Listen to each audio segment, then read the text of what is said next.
Bonjour, bienvenue dans cette nouvelle séquence d'analyse du marché immobilier de La Réunion. Nous allons découvrir ensemble ce qui s'est passé au cours du mois de février 2024. Donc, pour accéder à cet outil, vous vous rendez sur le site opsimo.fr et vous cliquez sur la rubrique Consulter. Vous vous souvenez que le mois dernier, c'était inédit. On avait, pour la première fois depuis la création de l'indice en 2018, on avait constaté un équilibre entre les vendeurs et les acquéreurs, deux composantes du marché en faveur des premiers, deux composantes du marché en faveur des seconds. C'était une grande première, signe donc que le marché bouge énormément à La Réunion. Et bien au mois de février, on va aller directement à la synthèse, on va revenir ensuite sur le détail. Alors on revient à un marché en faveur des vendeurs légèrement. Je dis légèrement parce qu'on va aborder les délais tout à l'heure. Délai de vente 99, on frise avec l'indice 100, hein, et quand on est sur l'indice 100, ben, en fait, il n'y a plus d'avantage ni pour l'un ni pour l'autre. Et quand on bascule sur 100, hein, et bien l'avantage bascule sur l'autre partie. Donc voilà, donc c'est un équilibre qui a été rompu, hein, qu'on a connu un mois. Voilà, et on rebascule très légèrement sur un avantage vendeur. Dans le détail, on commence par l'offre de biens. Je vous rappelle que les chiffres représentent le niveau de cette composante du marché par rapport à l'indice de référence 100, créé début 2018. Donc l'offre, on est à 62. Donc on est bien plus bas que l'indice de référence. Vous cliquez sur l'historique. Et là, vous voyez la belle courbe. Donc indice créé en juin 2018. On atteint plus bas à 46 en 2022. Et là, on est à 62. On gagne un point. Comme depuis, comme depuis 2 ans, on grappille point par point, hein. C'est laborieux, mais on monte doucement, on remonte doucement la pente. Là, ça nous ramène au niveau de juin 2021. Donc, quasiment, enfin presque 3 ans passés. Ce qui est intéressant, c'est que les régions évoluent exactement de la même façon et gagnent toutes un point. Et en plus, elles sont toutes hyper homogènes. Le nord est à 59, l'ouest à 61 et le sud à 60. Voilà. Donc on est vraiment là, il y a pas d'avantage, il n'y a pas d'inconvénient. Toutes les régions sont exactement sur le même pied d'égalité. Donc une offre toujours insuffisante. Toujours insuffisante. En appartement, en maison, en terrain, vous pourrez de votre côté filtrer, hein, faire un focus sur le type de bien qui vous intéresse particulièrement. Donc offre toujours insuffisante, mais qui progresse lentement. À l'opposé du spectre, la demande. La demande, on est à l'indice 87, donc on est dans le rouge, hein, on est bien, bien en dessous de l'indice de référence. Quand je clique sur l'historique, voilà, donc on a l'habitude, hein, de voir le monde d'avant, le premier confinement, le monde d'après, explosion de la demande, explosion, enfin création de la bulle immobilière, et qui peu à peu va s'amortir.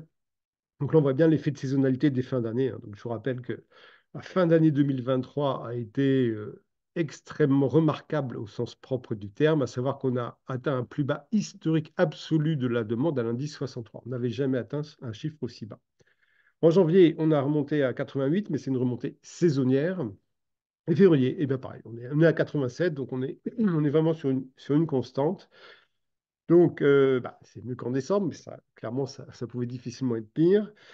On est à 87, en fait, un plus bas historique absolu pour un mois de février. Donc, plus bas historique absolu pour un mois de février, ça veut dire que ça ne repart pas. Ça repart pas. Pour vous donner l'indication, en 2023, on était à 135, hein, donc quasiment 50 points de plus il y a un an en demande pour le mois de février.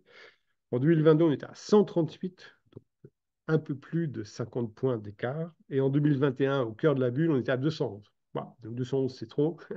Mais 120, 130, c'est pas mal. Voilà. Donc 87, on est toujours dans cette atonie de demande. Alors c'est embêtant parce que l'offre est faible, la demande n'est pas importante, donc du coup le marché est peu dynamique. Alors ça se traduit par le volume des ventes. On est à 122. 122, donc on remonte par rapport à janvier. Janvier, on était sous l'indice de référence, hein. C'était exceptionnel aussi. Là, on remonte à 122. Pour autant, quand on regarde les perspectives historiques, il n'y a qu'un mois de février qui était pire, c'était février 2018. Février 2018 était moins bon.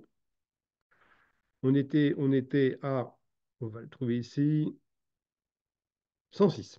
106, voilà. Mais tous les autres mois de février étaient meilleurs pour 133, 128 les 2 dernières années, 158 en 2020. Voilà. Donc Au niveau des ventes, c'est un peu mieux que le mois précédent, mais clairement, c'est pas très satisfaisant. Que ce soit, parenthèse, que ce soit pour la demande ou pour les ventes, le Nord est la région qui s'en sort le mieux. Ça fait longtemps. Ça fait longtemps que la région Nord s'en sort mieux que les autres, que ce soit en termes de volume des ventes ou que de demande de biens. Sur l'offre, par contre, hein, c'est pareil que les autres.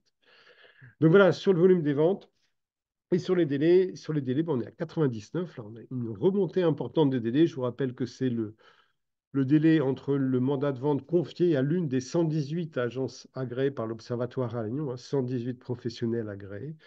Donc le délai entre la signature du mandat et la signature du compromis. Donc c'est vraiment le temps qu'il faut pour qu'un acquéreur se manifeste et dise Banco, je m'engage, j'achète ce bien à tel prix, avec l'accord du vendeur, parce qu'on va le voir, la plupart des ventes font l'objet d'une négociation à la baisse. Donc ce délai ne tient pas compte de la réitération de l'acte, hein, des délais administratifs pour préparer l'acte notarié. Donc là, on est haut, hein, 99. On remonte de 26 points par rapport au mois dernier. Et voyez-vous, la dernière crête était à 95 et c'était en octobre 2023. Voilà, donc les délais augmentent. Donc marché offre faible, demande peu dynamique, marché donc avec en plus des délais marché peu fluide, peu fluide.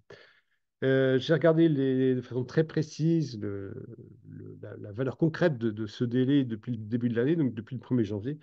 On est à 21,76 semaines, donc plus de 5 mois pour trouver un acquéreur et 78,72% des ventes font l'objet d'une négociation à la baisse. 78, 72, c'est énorme. En fait, c'est une vraie minorité des vendeurs qui obtiennent satisfaction par rapport à leurs prétentions financières. Je vais regarder la distinction entre appartements et maisons au cas où, ben, il n'y a pas du tout de distinction. Les appartements, on est à 79,49.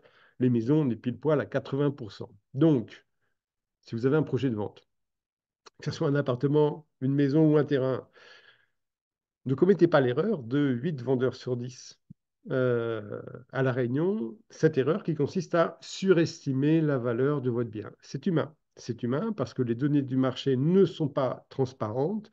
Si vous vous référez aux annonces publiées, vous savez que 8 sur 10 ne va pas sortir au prix de vente et de plus, un certain nombre d'annonces ne vont pas être vendues. Ne vont pas être vendues. Donc, c'est vraiment une fausse information, un faux indicateur. Je vous invite donc parce qu'on est dans une période où les acquéreurs sont relativement rares. Les conditions de crédit se sont un petit peu adoucies, mais clairement ne sont pas ce qu'elles étaient en 2022-2023. Donc le marché, aujourd'hui, requiert vraiment votre attention et une réflexion, comment dirais-je, une réflexion très approfondie sur le prix de mise en vente, parce que le marché ne va pas vous pardonner une surestimation. Donc, je vous invite à contacter l'une des 118 agences agréées par l'Observatoire. Elle dispose donc, là nous sommes sur les données grand public, elle dispose de l'outil professionnel, donc des dernières ventes conclues dans votre quartier, dans votre rue au cours du mois précédent, de la semaine précédente, hein, avec le descriptif, toutes les photos du bien. Vous allez pouvoir comparer parce que la comparaison, c'est la meilleure méthode d'estimation de valeur. Et vous aurez pour chaque transaction le prix initial souhaité par le vendeur.